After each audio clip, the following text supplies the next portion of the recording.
I bring up the defensive line. You wrote an article kind of framing Micah Parsons. It seems like that's gotten a little personal. Money, we know from the Myles Garrett situation, money can cure a lot of ills, but it looks like Jerry Jones tried to get him to sign a contract without his agent, so now Micah's upset.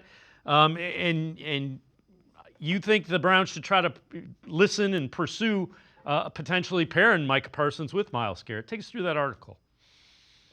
So I'm greedy, and you give me the opportunity to add Micah Parsons to Myles Garrett, I'm going to do it. He's 26, three-time All-Pro. He's one of the most exciting players in the league. Everybody expects him to get a Defensive Player of the Year award at some point. The Browns have 2 first-round picks. They could theoretically send one of them, and a player like Isaiah McGuire, and piece together picks if this is obviously a huge if it gets to a point where the Dallas Cowboys are so fed up with this situation, or they just decide it's never going to happen, that they want to move on, the Browns make sense because it's the opposite conference. The only way they'd see each other is in the Super Bowl. Those are always important elements. And the Browns have stuff that the Cowboys would want. That all becomes valuable.